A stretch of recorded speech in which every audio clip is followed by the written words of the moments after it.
extremely excited to have you all here tonight to help us celebrate Jeremy Atherton Lin and his book Gay Bar, Why We Went Out. Joining us is Celeste Chan, a local artist, filmmaker, writer, for a conversation with Jeremy. I'm Camden. I'm the Booksmith's co-owner and book buyer. All of us at the shop knew that Gay Bar was destined for the forever shelf as soon as we started reading it. Jeremy's book is curious, tender-hearted, sexy, smart as hell.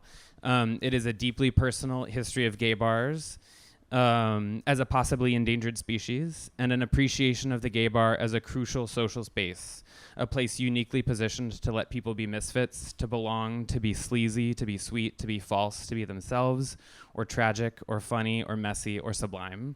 One of my favorite ideas that gay bar returns to over and over is that gay bars are a form of theater, and that because of this, they grant everyone in them a kind of roominess to dismantle and reassemble who they are, that they're a space suited to finding something real. As Jeremy writes, we formed an identity on the longing embedded in feeling real, on embracing that feeling and refusing to accept realness as it's been constructed for us. Joining us tonight, Celeste Chan. Thank you. Welcome. Celeste is a San Francisco-based writer. She moderated the National Book Foundation's Revolutionary Joy panel in 2021 and has taught queer ancestors writing workshops for LGBTQ youth. She is now writing her memoir.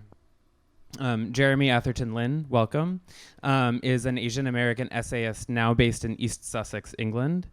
His work has been published in the Times Literary Supplement, The Guardian, The Face, The White Review, GQ Style, and the Yale Review, to name a few, the last of which he was named a finalist for the National Magazine Award in Essays and Criticism.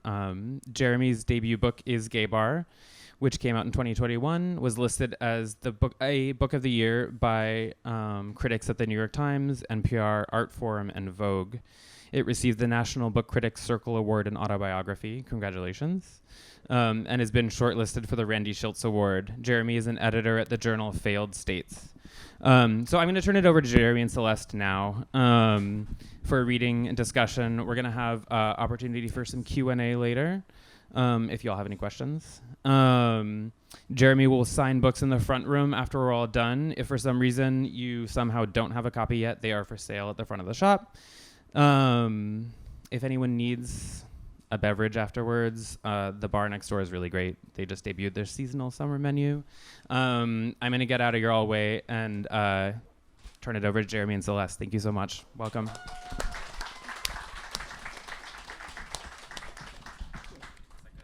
Yeah, that's good. Okay. Oh, wow. Well, first off, what a beautiful book. Oh, my goodness. Thank you. All right.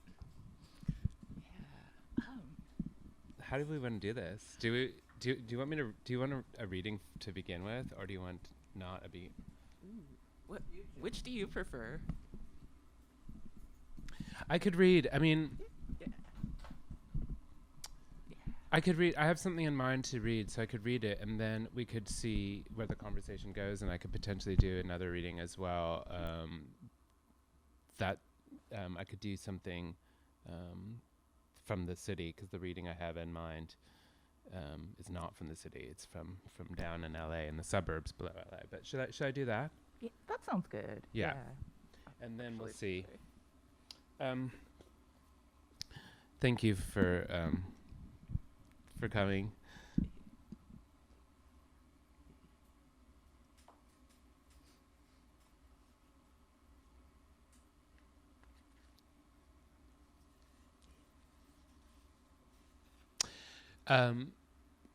So this, if for people who haven't read the book, this is kind of a lot of times in the book, the book is about gay bars, but a lot of times it's about leaving gay bars and going into domestic spaces or just at the street outside or whatever like that, and feeling how that makes you, continue to figure out what these spaces are about. And in this chapter, which is the second chapter of the book, I'm like young and confused and sort of snotty by default, like a snob because I'm worried about, because I'm self-conscious, that state of being. And and like hating, like I went to UCLA, but I was like hating West Hollywood because I like disapproved of its, like falseness or whatever. But, and so that was like in my mind, like this kind of shadow of nightlife and gay life that I lived with. And then I left. I could no longer make another excuse not to visit my father's friends, a large Chinese family from Taipei who'd resettled in an Orange County suburb dominated by their extensive network of evangelicals. I agreed to attend Sunday dinner at the home of someone in their congregation. A part of me looked forward to it. These Chinese family gatherings were chaotic and wholesome, no alcohol, just a lot of interruption and gadgets, then a prayer before eating. I'd be grilled, but for once wouldn't be drunk. I hoped some of the progeny were still young enough to play children's games to occupy me. The doorbell was a familiar suburban two-tone, not a hard buzz like in the city. At the euphonious sound, I decided to enjoy myself. I was about to have a secret again, to remember what it feels like to move through a space like a nice young man, normal, nothing other than what is expected of a good university student. I took off my shoes and placed them alongside all the others, toddler sandals, teenage sneakers, the tiny loafers of senior citizens. From the kitchen came vinegar smells and the sound of sizzling. Also in Chinese household, the smell of mothballs, which is not in the book, but is very much in my mind right now as I read. I was introduced to this auntie and that uncle, terms broadly used for elders. The oldest of them displayed no interest in me whatsoever because I was not kin. They tutted at one another's maneuvers in the kitchen or poorly chosen item of clothing. There was much simultaneous lecturing. Eventually, one of the older boys brought me upstairs to a bedroom. It was lit only by a desk lamp and glowing fish tank. A teenager sat there who hadn't come downstairs all evening. Something about his bearing told me it would be rude to look at him directly. I glimpsed the lower half of his face, covered in scar tissue, which amassed on one side, so there was little distinction between jaw and neck. I then felt ashamed for not looking at him directly. His hair was orange from sun-in. He smiled, but it appeared involuntary or mocking or both. He gave the impression of being self-contained, a little jaded. He interacted lightly with the boy who brought me in, muttering bits of Mandarin. His sideways glances were aimed at the floor. There were drawings and various art supplies on the desk. I scanned photographs on the wall until my eyes came to rest on an uncanny image. A series of prints had been tacked together to form a panoramic stretch of city blocks. It was the boulevard, Santa Monica Boulevard. The wide sidewalks and skinny trees, boxy stucco shop fronts, beer patios, the neon signs waiting to be switched on. The images had been taken under bright afternoon sun. A few figures were about, young men strutting beneath rainbow flags. There's where Matthias parked, in front of the cafe. Around the corner, I fell for the charismatic rock. Out of frame to the south was where we went dancing at Studio One. I thought surely a family member who came across this photo montage would decipher the location and be scandalized. But then again, I had learned the codes. I knew what type of videos were available at Drake's and what sort of man hung out at Trunks. The boy had taken the photos himself. That much was clear from their consistency with the other images around the room. The gaze was homoerotic, but not at bodies. Details from West Hollywood, signage, street lamps, were rendered monumental. I'd wasted so much energy disparaging the boulevard, castigating it out of a bitterness I could never truly belong, not attractive enough, not wide enough. The scene confronted me with the gym body ideal, forcing me to look farther afield to figure out what else gay could be and to understand what I was up against. I hadn't considered how it might be something other than a territory to be inside or excluded from, but a geography apart, held in thrall from afar. Santa Monica Boulevard, I blurted. The boy mumbled, "I love it there," but to the tune of obviously. The boy had hung on his wall a real place made mythic like Proust's Baalbek. I considered how a cultural scene could function not as a box with a clear outside and in, but as a signal like a searchlight across the sky. He had depicted a landscape. I had been experiencing the place as a movie set where I was vying for a part. He looked around himself and interpreted, and through that became attached. I was only ever concerned with how I appeared in it, with the stressful situation of men looking at other men. To me, West Hollywood was a state of mind, and a tacky one, wee-ho, ugh, not a unique city that, for all its problems, gay people had built themselves.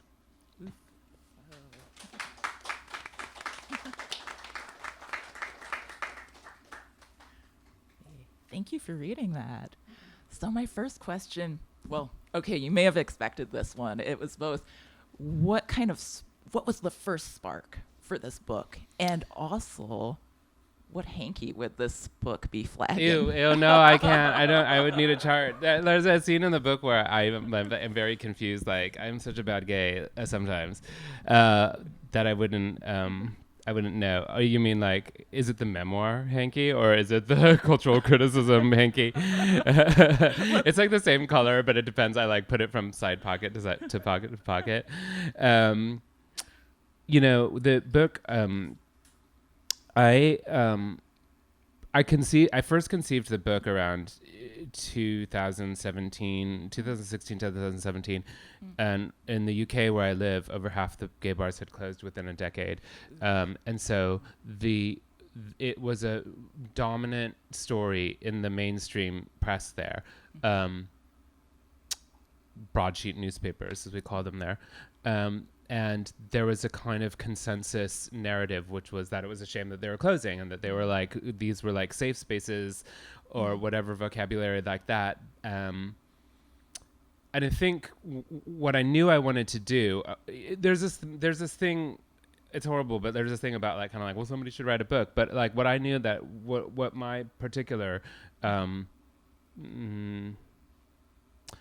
spark was like a frisson of a spark or a friction of a spark in terms of the fact that like, is it such a shame that every single one of them closes? Like, are some of them ready to go? Are some of the ones that we're lamenting actually just being lamented because they're the cool ones? And also, and like some of the ones that are like, the like just dives that have elders propping up the bar, that maybe that actually means more to the, all these kinds of questions. And I think to me, I started thinking like, I couldn't think of another sort of urban space that is considered to be like a metonym. I mean, I guess churches, maybe sort of like black barbershops. I started thinking like, what else is there that you're supposed to be somehow symbolized by this this landmark in a cityscape? And when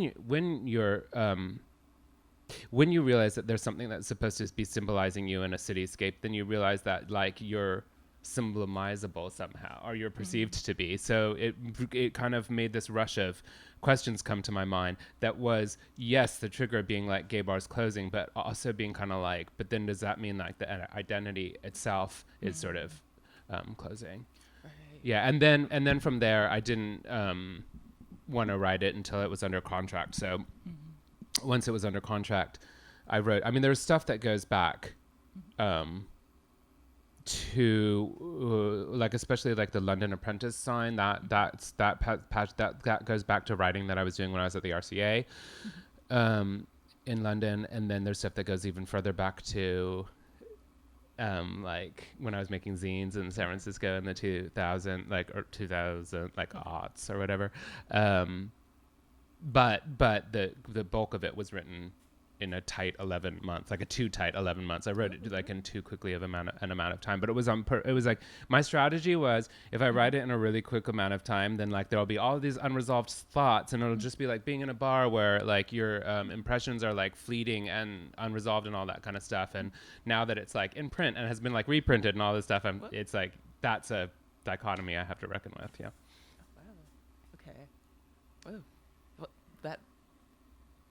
Yeah, I'm happy to hear that. I'm like, what I can picture you, like both like the span of time, both spanning from the zines in the 2000s to that quick production as well. But it is so thoroughly researched. It is so like, and I love like the blend of cultural criticism, memoir, queer history. And I think I wondered in your research, like what was most surprising or maybe not surprising? I think, well, the thing that surprised me that I was so interested in was the legal opinions and court decisions and stuff, because I had never, and police reports. Right. Okay. I think for me, what I was speaking yesterday in the Mission, and somebody asked a question about how after they read my book, it made them feel, I guess they like learned more of pre-Stonewall history about how oppressive civic authorities and the police were and everything on gathering, and it made him feel more conflicted than I guess he had in the past about going to Pride celebrate, like for being celebratory when there's so much like trauma as a part of the history. I suppose is basically the kind of bulk of the question that he was asking. And I didn't really have an answer formulated, but then I was talking about doing the research into that stuff, and I was thinking, I hope that I'm to whatever extent successful in the book is like finding the things in those court opinions and legal decisions that are funny and like amusing and ironic, and like that when the language is really like kind of unbelievable, and like when police report, like you hear reports of police, like the London police reports where they're basically like flirting with the men that they're arresting and stuff.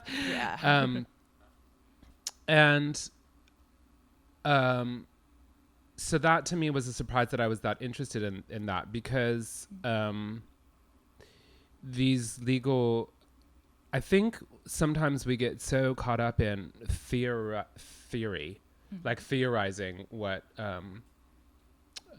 an identity is, and using the right vocabulary and finding the right vocabulary and all this kind of stuff. And there's a side to me that I suppose is a bit realpolitik or something, but where I'm kind of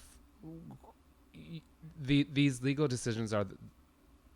I suppose what I'm saying is like, we like to think of ourselves as completely self-determined and autonomous and all that kind of stuff, but like some things are out of our control. Right. Some things, in some ways, like I didn't come into the world being like, I'm sure like it's like a great decision that like I was born this way and I was born gay, but like I was told that by other people for sure before I ever said I'm gay. Okay. Other people were like gay, like that. So, and that's like that is me in the suburbs in California, but then it's like pink triangles on a jacket. The repercussions are like that in the way that we're identified by either an individual or a group, or by society, or by a government. So you have to pay attention, I think, to those legal decisions and court opinions, because they have massive repercussions, and their repercussions are existential as much as it is like whether the Black Cat in San Francisco can stay open or not. There's this like a completely existential question there about what is the difference between, the legal terminology would be conduct and status. What is it to be a gay versus to do gay things? Because it eventually, like during certain phases of these court decisions, you could gather as gays, but you couldn't sort of like show signs of affection and stuff like that. Wow. And sorry, I asked you the hanky question. That I realized that. No, it's a good question. I'm sorry I took it into like a genre question, but yeah, I think, but also I don't know. See, I don't even know the chart, but like, is there an armpit question? That's what my book is sort of famous for in some circles. Is that like it's very armpity and like. So I guess that would be the hanky. It certainly was the hanky that I wove when I did the book proposal, because I wrote. It's funny looking back. I think I had taken quite a bit of a risk with the book proposal in terms of the fact that it followed. It's pretty true to the eventual structure of the book, but the last chapter was. It's just like set in an armpit. The last chapter was a bit like it was probably those publishers who didn't bid might have not bid because of that, but it was, I suppose, in a way, maybe subconsciously, a test to see who would bid on something where I did that. So like, as you know, like each chapter of the book is sort of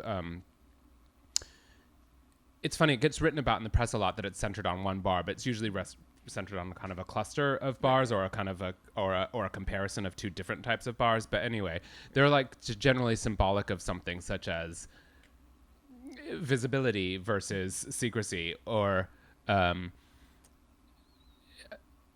like problematic histories of racism and exclusion and things like that. And then the last one I said in an armpit, because it was like the ultimate like space. It was like the ultimate like cavern to crawl into, or like safe space or whatever. But but yeah, people bid despite it, and I think it kind of like actually weirdly hit a nerve, and like the editors that I wound up working with. It's so refreshing to be like coming out of, because I did my graduate studies quite late, and everybody was like, stop talking about yourself and like talk about the subject matter at hand, and like there's like a real trend too at that moment where everybody is like, I want to be like Maggie Nelson or whatever, and like they're just kind of like but they are not that capable, so they're doing things where they're just like, so I'm just going to talk about my ex-boyfriend instead of the museum or whatever like that, and if it's not done well, it infuriated the teachers, so they were like, keep your eye on the subject matter or whatever like that.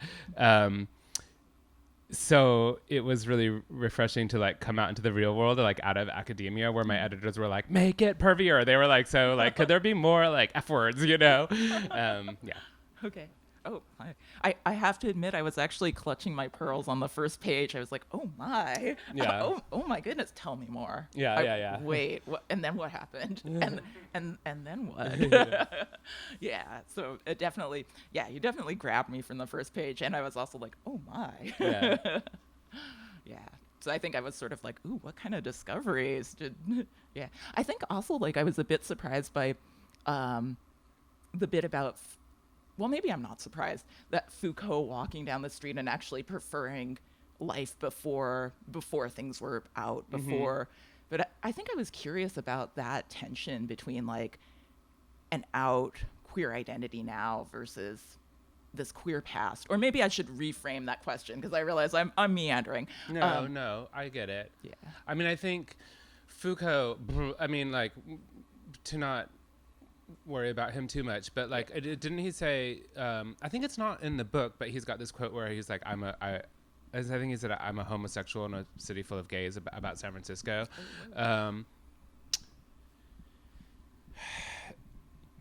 suppose my relationship with Foucault while I wrote this book was like light and confused. No, it was like an acknowledgement of the fact that the power structures that he's interrogating, the ways that we've been oppressed, aren't necessarily they aren't necessarily a closed deal. That we might be able to continue to negotiate what it might be to be, even at risk of being politically correct, even the frisson and delight of being pathologized, but like embracing that as a sense of what perversion can bring to your life. Like I've always been kind of quite obsessed with like the suburbs, for instance, like Orange, my imagination is very stirred by like,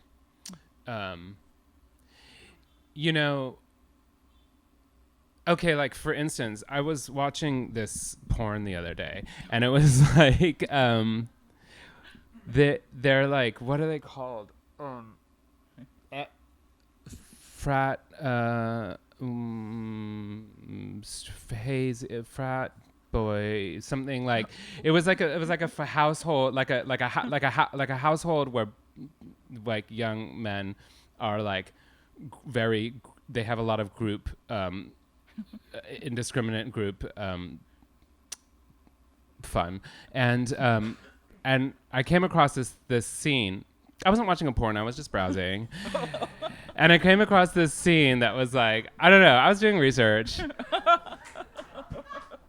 Okay, that's the real research question I want to ask. And I came across this scene where this, and I kind of didn't care if it was constructed or if it was actual, but there was this scene. It had to have been constructed because they showed the woman's face. But there's a scene where this neighbor comes and the people open the door. I can't believe this. I'm telling you this story. This boy opens the door and the woman's like, "There's so much noise and activity in this household. It has got to be." Have other people seen this? It's like it has got to be that something untoward is happening behind these doors, and like the boy's being like fucked up the butt like behind the door, and he's like, "No, ma'am, it's just a fraternity, and we are just having social gatherings or whatever like that," and like whatever, it goes on and on like that. And for that to me is like, I don't know. I feel like Foucault would get a kick out of that too. Like what I'm saying is like you kind of I don't want to want oppression, but at the same time there is like that that created a sense of elation for like for the participants, for me the observer, like whatever, like that, like as an act of comedy, as an act of pornography, as an act of social defiance, whatever, like that. Oh, well, here's to that joy. No, I get what you're saying, because I think I feel like you're creating a conversation in a way between that sentiment and between finding the Castro oddly conservative in some ways, and then also there's Matilda and there's gay shame and the glitter flowing from quote every orifice of her face. I loved that, by the way. But yeah, I feel like you're definitely creating a conversation there. Oh, for sure. And that conversation is also often like kind of like an internal monologue or between my partner and myself, in terms of the fact that like that gay shame scene, I think people do bring it up a lot.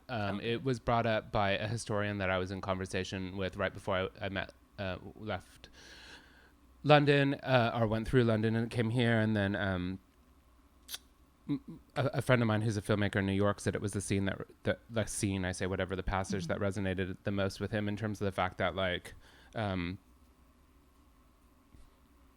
don't know, are people familiar with gay shame? I mean, their politics are kind of like a radical politics of not accepting a new set of norms, which is great. But it's a funny thing where I think when now that the generation sort of below me, I guess, know the activist stance as something that is you feel pretty despicable for not sort of subscribing to wholesale. And I think in that little bit of a tiny like sort of generation, I am older than them, in terms of the fact that tension was played out in real spaces, made those emotions that you feel more visceral, more real. Where I'm like standing in that scene, I'm standing at this gay shame protest, and one of their main agendas was they had this end marriage campaign to kind of prevent the legislation of gay marriage. And I'm like, sure, like I guess like heteronormativity is it like. But even heteronormativity, I'm like, whatever, like, you know, I mean, I love my nephew who's a result, I guess, of heteronormativity, and like I have as much fun swimming with him in a pool as I do with like a gay, like probably more, you know, in terms of like just obviously like innocent, playful, just like joy, and he came from heterosexuality, so I'm like, you know, wait, what was I talking? Oh, okay, so I was at that. So I was there, and then I was kind of like, okay, like I agree with you in theory, but at the same time, like, so my partner and I have a cross-border international transatlantic relationship, which is like, there's a very there's a very huge obstacle there when you don't have gay marriage as an act of convenience, something that you can choose. It's like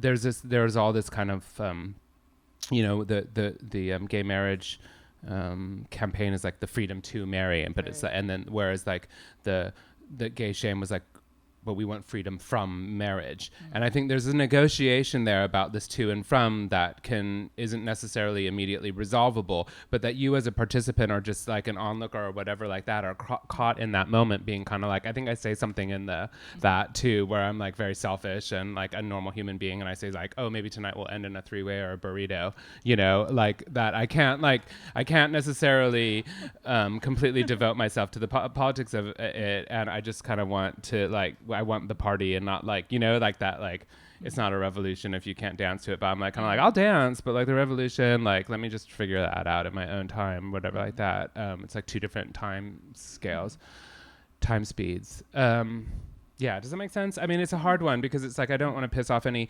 but I was very reassured when I was in I met a writer in Los Angeles who has been incredibly supportive of this book, and who's somebody how I haven't met in person before. And we were kind of like coming into contact about some of these sorts of ideas for the first time, and with a sense of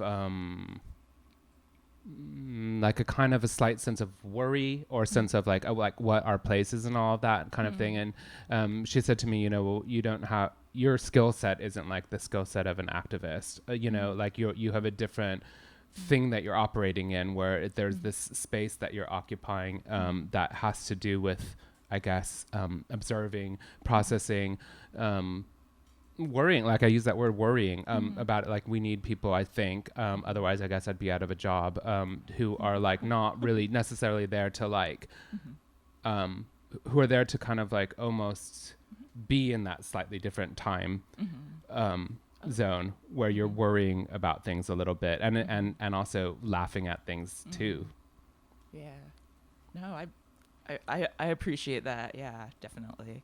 And yeah, I feel like, yeah, I mean, I feel like the intellectual rigor, the creativity, the glitter, the fisting, it's all there in these pages. Like it's a beautiful read. And I think one of my favorites, I should probably turn it over to you soon. One of my favorite sections is when you're talking about the Tube State Connection and DJ Bus Station John. I know. And just like the liveliness, and also like you're like, there was real cruising here. There was like real people seeing each other, and that was like, what a hopeful moment. I know. I read that last night. Do you want me to read it again tonight? Do we have time? Yeah. Yeah. Okay. Because that bit is so important to me, because it's this moment where I felt like just literally a bit more chilled out about my gay pals, and that I think it's something that all kinds of people probably still go through in terms of just becoming more mature and becoming less sort of like catty towards each other or whatever like that.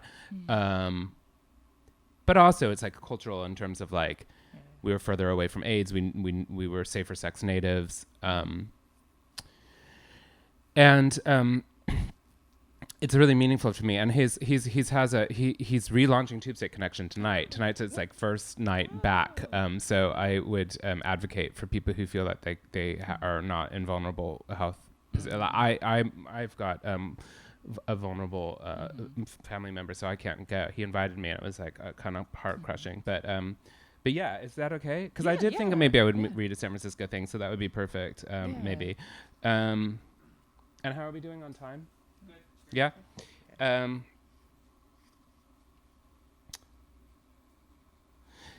Between 11 and midnight, the neon sign above the bar spelling out Aunt Charlie's would be turned off. Has anybody been to Tube State Connection or Aunt Charlie's? Yeah.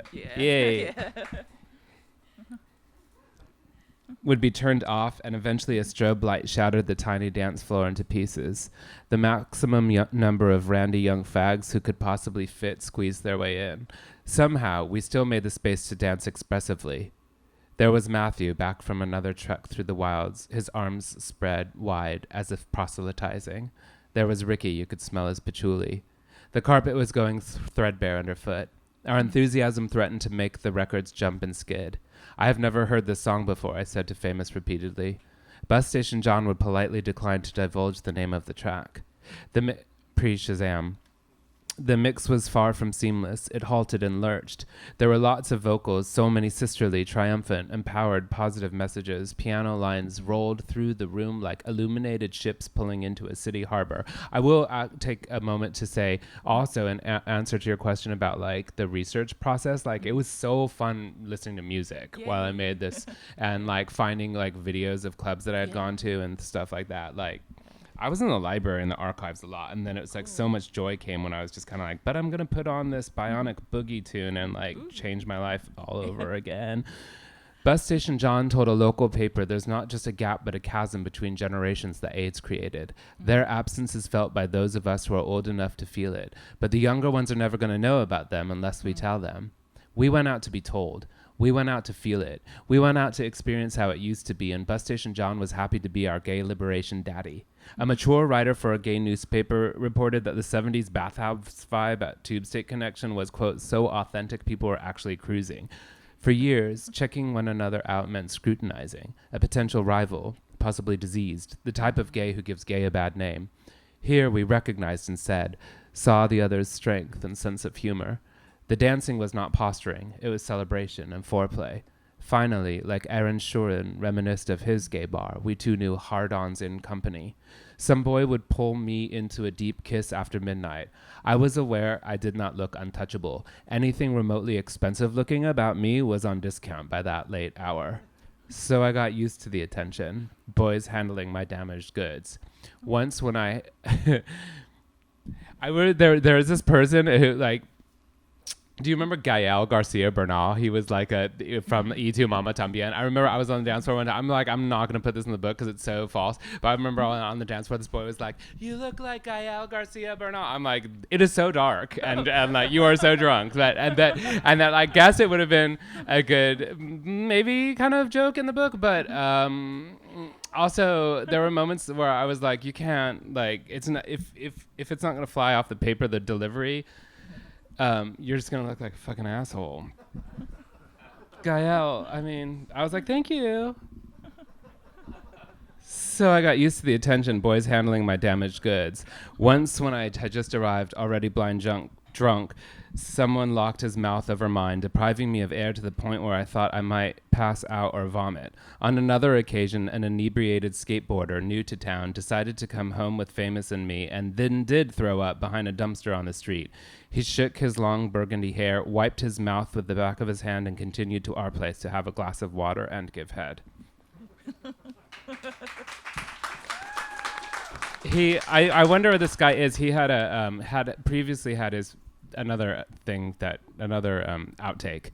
He had his penis, like, whatever it's called, like a Prince Albert, so he had to sit to pee. Okay. Because it came out of 3 holes. Okay. 3 holes, yeah. Okay. Well, thank you for that reading, and just Today's edition of Jeremy's Book Tour is the TMI presents. No, I feel like we're getting all like the live extras. It's pretty exciting. Yeah, actually, yeah. With that, I think we should turn it over to the audience for questions. Yeah. You've got a mic to bring around for anyone who wants to ask a question.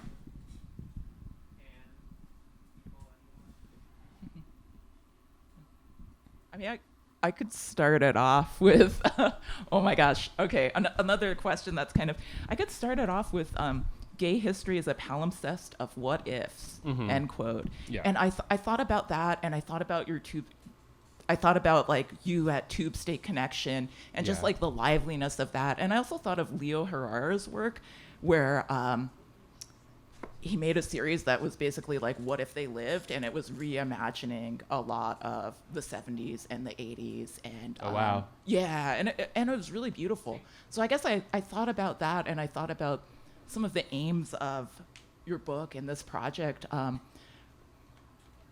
Yeah, that on a personal level, though, is just so heartbreaking because it's sort of, I think for people of a very particular experience of people of my generation, so desperate for big gay brothers that were gone, and that this slowly dawning realization that the largeness of the numbers of gay men that had died in the right before, and what's apparent in the book is a lot of times it creates a sense of not repulsion, but squeamishness, to be perfectly frank, I think, in a young gay person about sort of disease and so on and so forth, that masks that very intense longing to make connections with the generation just before me, like micro generation.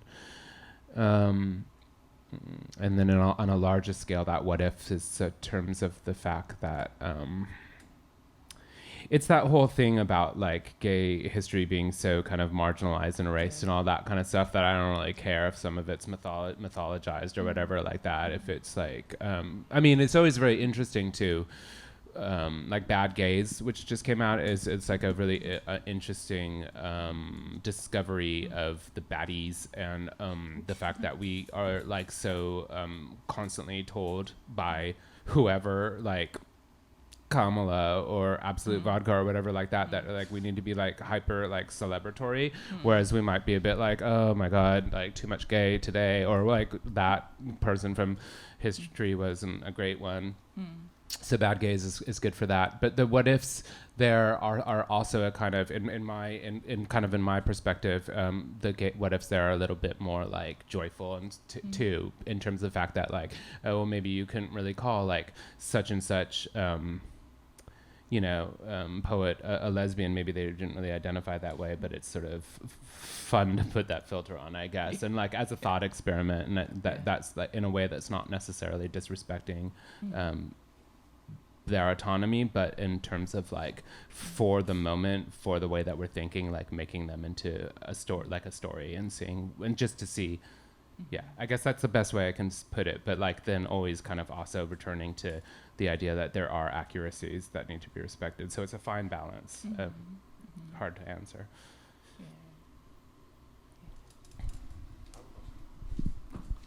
Thank you, by the way, for your talk so far. It's very engaging. I like that. The question is, as you started writing the book, was there like one story or one anecdote that you were like, this has to go in the book? Yeah, I mean, it's weird because I think there's an anecdote at the end of the third chapter, which I think that probably takes people by surprise sometimes because it's so banal.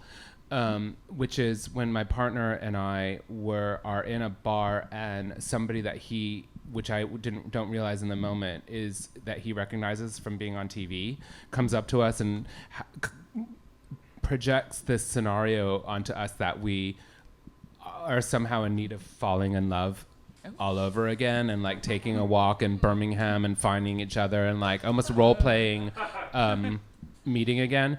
And that's an anecdote that I knew had to be in there. I knew people would, because there's things that, I mean, I have to say there are things that are probably more eventful that got cut from the book. Like there's a, for instance, like there's a moment where both my partner and I are prescribed PEP because of somebody in like a one night thing of somebody who was like more enthusiastic than consent oriented, I suppose. But I'm so like fleeting with that. It's like almost a strange instinct of mine where maybe that's like a bigger story, but I like say it in like half a sentence or something, I think. But that banal encounter with that man, to me, the reason that it felt necessary, and despite the mundane nature of that encounter, needed to be there, is because it was an encounter. Because that's exactly what sort of like, I think there's a part of me that is perhaps maybe a little bit sentimental or whatever about the one thing that I do think that we have to be lost is these moments of like awkwardness, and a moment of like somebody coming up to you that's like kind of awful, and having a sort of sense of not knowing how to respond to somebody projecting onto you, like interpolating you, misreading you, all that kind of stuff. Because on one sense, like those moments might just be fleeting, and they might just be a little bit like the big takeaway from that moment might be that my partner and I are like, oh my god, that guy, like he was awful, and you just bond with that person that you arrived with. But in other instances, those are moments where somebody maybe changes your mind, or you have a bit of a sense of compassion for the fact that like they were trying to make contact, even if it was in a way that failed a little bit. And I think I'm a little bit trepidatious about the kind of echo chambers that we live within now, and the fact that, like, you know, around the time that I was writing the book, I actually don't talk about it in the book explicitly, but around the time I was writing the book, there's my partner and I had kind of become quite devoted to sort of very sort of basic gay bars. It was like our big thing. We were going to like the kind of most basic ones we could find, and in London. In terms of the fact that they're not like sort of niche like alternative nights or whatever like that, they're just like the big ones that are like and like big kind of neighborhood ones where you like I think they say in the book you listen to like Starship, like Nicki Minaj, Starships by Nicki Minaj and stuff like that. But there's a generation of drag queens that are probably quite ready to retire in London who their spiel is like really quite offensive. It's like pretty surprisingly maybe to I don't know if this happens here or if it's just a UK thing, but they're kind of like transphobic drag queens, and they have a very kind of particular sort of bilious, reactionary, almost kind of like Brexit voting kind of like energy to them. And it's a strange thing to encounter in a room and to see that on stage and kind of object to it. And but in a sense, it's so real. It's so like that, like in a sense, it's so meaningful to me to like, you know, to like look at your partner or your friend or somebody, a stranger, and make an eye contact a bit like, oh, this is a bit squeam, you know, like I don't, or like this is a bit cringe, like as they say in the UK, like this is a bit cringe, that. And maybe even to recognize that some of that person's point of view is the problematic things that they're saying are overriding something else that they're bringing in a history that maybe does need to be let in, even and maybe could potentially be negotiated. It's like a matter of listening and conversation that gets locked out when we go into spaces that are like curated for us or whatever, where everybody's supposed to be like-minded. You know, people say like, you know, I know somebody who's like been doing copywriting for kind of neoliberal design spaces, and they say like, please join like-minded people, and I just think, oh my God, like, you know, like that sounds horrible, doesn't it? Because you need to be confronted. I think what it is you need to be confronted. You need to be offended a little bit sometimes in order to shore up your own position, and that you maybe even recognize that fading drag queen who probably does need to retire, but that maybe there is something about that person that still has something to give despite and to give to be able to figure out what a negotiation of forgiveness might be. That I think that I love that. I also that reminds me sort of tangentially about a passage in the book where you say that for you existing in a gay bar in a space like that is not about letting some inside part of you out. It's more about figuring out who you are by way of being in contact with the surface of the world around you. For sure. Yeah. That's like yeah. Thank you for picking up on that. That's really observant. That was in the section when Michelle T was my neighbor, I think, and we were trying to find a vocabulary that was not necessarily. There's a part of me that's a little bit kind of anti-essentialist. That's not kind of like, there's a seed in me that's going to be, you know, the acorn inside me is going to become an oak, that kind of thing. But it's sort of like, come on, there's parts of us that are like, sort of like, who knew that we would, you know, you can't know that you're like more of a fan of Katya than Alaska until you watch Drag Race and are introduced to Katya and Alaska. Do you know what I mean? And so then you're kind of like, oh, I'm like more of a Katya person. I am a bit more of a Katya person, but I appreciate it. But that's like, then that becomes a part of your identity that I wasn't born with.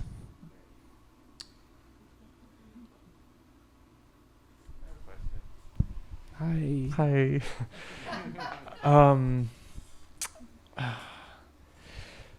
So I think the thing about the book that maybe like knocked me out the most really came at the end when you said a couple of things about the next generation and interacting with folks who were taking a very sort of, I'm trying to think of what would be a kinder way of saying, like, territorial updating version of the gay bar, right? Yeah. And one of the things you said was like, you didn't go to the gay bar to be safe. And I'm not saying your exact words, but something about that, right? Because there's all these folks bringing up issues of safety and consent. Yeah. And it makes me, so much of the book is asking if there's space for gay anymore. Yeah. And there was one point where you almost took what you said and then you followed it up at the end of a chapter with like, that's what the kids told me, right? Oh yeah, it's a callback from that passage that I read when I said just now when I say we went out to be told. Yeah, then totally. It's a callback. Then I say the kids told me. Yeah, right. Sure. And it feels like there's this very respectful and humble and curious sort of interaction with what you don't know about the folks who are younger than us, and how they need to feel safe and be around like-minded or like folks. And that's super real, and I have no comment on that. But as another person who's trying to interact with these ideas and write about it, talk about it, create culture around it, it's really hard, right, to feel like you didn't want to be safe, and yet there's such a massive need from a different like strata of people around safety and consent. And I think my question is just like, how is it for you in writing a book that asks if there's space for gay anymore? Because like, if we deconstruct gender, which is fabulous, let's keep doing it. We deconstruct rights. Like, we're going to deconstruct gay. We are deconstructing gay, right? It's like, it's happening. So like, how is it for you to write about that in this sort of teetery where you want to be respectful of like the folks who came before, the folks who are coming up now? And we live in cancel culture, tra-la-la-la-la. You know what I mean? I could feel the tension in the writing about that. Oh, sure. Of course. It was very, I had to like, yeah, of course.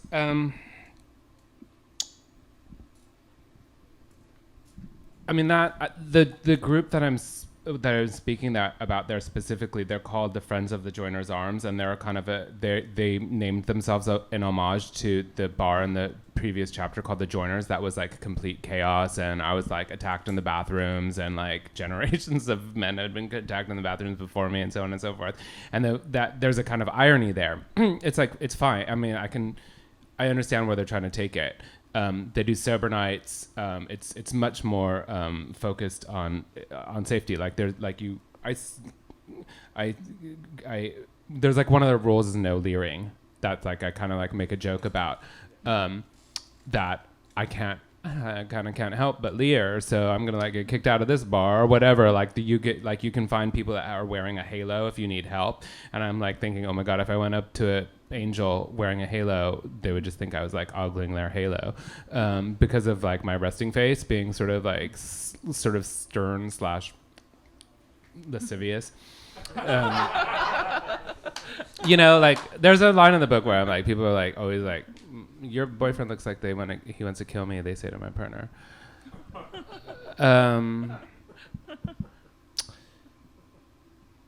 But that place named itself out of this bar that was completely chaotic and was totally rule breaking. And so it is a friction. I mean, whatever that's happening, that's great. And but it is something. I think there's a moment of pause to think about the fact of that is the legacy that they're coming off of is it was a completely anarchic situation.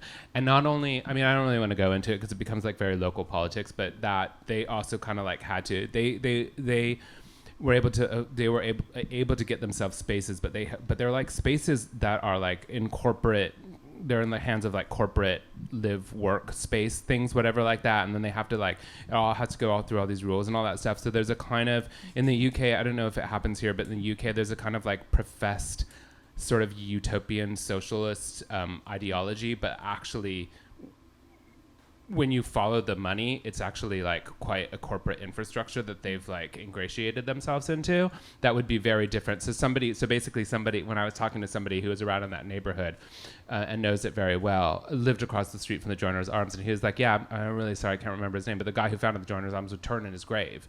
He said if he knew that these kids were like, that the kind of like way that they had navigated things in such a kind of like sort of official and way. And so a lot of times what I've had since the book has come out are people being kind of like, I can't believe you said that sort of thing. Like everybody thinks that, but nobody says it. Is a lot of the feedback I get on that kind of stuff. And even me in the book, like as you can say there's a bit of a kind of like, I like leak it out. Like I'm just putting this out there for thought, but yeah. But I think the important takeaway, I suppose, if you want to put it that way, of that is I am saying that like there are different groups of people that need to feel like they need to have some kind of boundary set in order for them to go into a space that they can be unsafe. They can't take risks in the same kind of environment that maybe as a cis man you could. Like you could be felt up and like think it's, I mean, amusing or just like, you know, and then you know, but also like I'm worried about the kids because I want them to be well, but also they're just gonna like find their way. I feel like we don't speak enough about elder gays and the fact that they need to like we need to make sure that they're people who have spaces to inhabit. We have time for a couple more questions. Yeah. Hi, I was wondering what your thoughts were on how like the digital age and like dating apps, and also like, I guess I'll leave it at dating apps, and like that digital age of being able to access dating and hooking up more easily has affected people's relationship with going out to gay bars or the necessity for them. Yeah, I mean, I think I decided around the time the book came out, I decided like I don't really like dick pics. I mean, why do you want a dick pic? Like the whole like it's like this disembodied, probably like properly lit selfie, like penis selfie. I don't mean to be like a curmudgeon but that kind of moment of opening somebody's pants and finding out a myriad of possibilities awaits, and that maybe that person's not what you like, not like the quote unquote ideal, but is absolutely delightful because something totally amuses you about what you discover. I think that's what's to be lost. Like we present ourselves so way, and we're expected to present ourselves in a certain way, which is probably that person primarily feeding their ego, and then you meet them and you're like set up for disappointment. And I think that disappointment could be a completely different reality if it's just in real space, where it's like kind of like, well, that's disappointing, but like, or whatever, I don't know, you know what I mean? Like I think I'm all for disappointment, but like I don't want to be set up for disappointment. But I just stopped doing apps when the book came out because I didn't want the book to go before me. And I was like, I think that probably as soon as, I'm not like the hugest public figure by any means, but I know that people who are more bigger public figures, like I interviewed Bimini from UK Drag Race and they were like saying that they had just broken up with their partner, and I was like, oh, are you on dating apps? And they were like, yeah, everybody just blocks me right away because they like probably think that they're a false profile or whatever like that. I think that I'll probably recover from this, but the book has made me a little bit shy socially. I was talking to this guy. I had mentioned him earlier. He's given me a lot of really good lines. He's written a book that's like quite well known in the UK that's called Good As You, because that was a sort of an acronym for gay at one point in time in the UK. Gay, Good As You. And he was like, he's given me so many good first he was reading, like when I started reading your book, he's like, you come across as pretty snobby in the first couple of chapters, and I was thinking his book should be called Better Than You. He told me that, and then he told me you're gonna make a lot of friends out of writing this book, and it's like that was 100% true. Like it's been such a joy. I have like, it's a weird thing to happen. Like you put a book out into the world and you connect with like Paul Mendez, who wrote Rainbow Milk, which is a beautiful novel, has become a good friend. people like Sean Hewitt, who has a book that's coming out called All Down Darkness Wide, that I can't recommend highly enough. As memoir is absolutely beautiful and intimate, and kind of like what I aspire to do. Wild thinkers like Grace Lavery. But then he also was just like, and has somebody like come up to you in a bar and slapped you across the face, and you know, that kind of thing. Like, I'm waiting for that, so it's made me a little shy socially.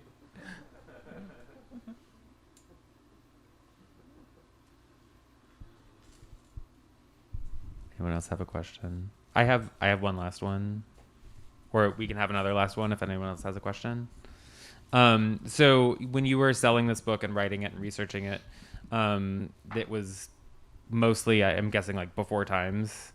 What was it like? I mean, this it has such like a sort of a backward glance to it, right? About like retrospection and the past and how things are changing. What was it like to drop this into the world, and then the world is like closed in a totally different way than what you had been researching? We had to kind of decide whether or not we were gonna, because it was going on while we were finishing it up, and we had to kind of decide whether or not there'd be sort of a epilogue or whatever. But we just decided that the pandemic hung over it like a cloud that everybody knows about. But as I said, I mean, I'm a little bit socially awkward, so it kind of suited me in a way that my initial presentations were all via Zoom. My book launch in the UK was with a historical bookstore there called Great Gaze the Word, which is an incredible space and historical symbol and real space. And ours was online, and do you remember like in the early days of like Zoom, like COVID Zooming, there would be like people who would like break into rooms and like cause shenanigans. So somebody like came in and like busted into the video and twerked. It was so fun. Like I was like, my publicist was like, she was like tending to her child, and then she was like, oh my God, like everybody was like panicking, and the Gaze the Word people were panicking, and I was just kind of like, I want to sit back and watch this play out, because it's exactly what should happen. It was like what we've been talking about mostly tonight, is a kind of sense of anarchy that I invite. But yeah, and then on a personal level, I just am really lucky that I have a partner that I'm like deeply in love with, and that we basically made, I'm sure other couples have done this, and we made like two people parties all the time, dancing to mixes that I would make, and I think it's a very different set of circumstances for I just happen to be very lucky in that way, and so many other people had a much more isolating experience during COVID, and I hope that they found ways to reach out to each other through things like literature. Thank you all so much. Can I sneak in one more question? Please do, okay. yeah. All right. I wanted to ask, if I may, can you tell us a little bit about your next book that is coming out? And I won't ask you the hanky question. Yeah, no. It's called Deep House. I just agreed to a UK deal yesterday, so yay. That's so nice. I think I can announce it. It's with Penguin, and it's with my same editor, Little Brown, with Jean Garnett at Little Brown in the U.S. And it takes the seed of the love story that's in Gay Bar and really blooms that. And it's a study of what a relationship is like before and after a transatlantic relationship is like before and after gay marriage. And like Gay Bar will deviate into other people's stories, because like we don't live in isolation, do we? Like our experiences are related to people around us and the people who came before us. So I wanted to speak about some poets and artists and people who inspired me, who found ways to be domestic and maybe have their own version of a marriage without legal sanctioning. And I think I'm right on the verge of, now that the two deals have been made, of being able to actually, and I'm so excited, but I am going to have to hit the books on that legal stuff that I was saying has inspired me in Gay Bar. And like read all those Supreme Court verdicts. They're horrible. Like Clarence Thomas, when in his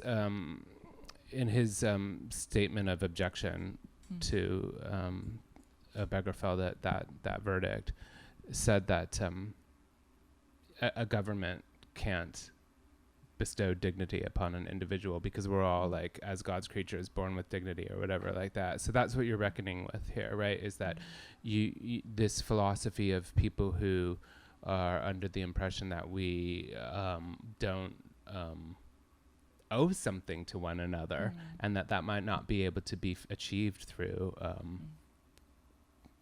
civic action. So I'm so excited to write it. I really am. I'm very blessed that I get to write that. Get to write it. Thank you. Thank you. Thanks so much. Thank you.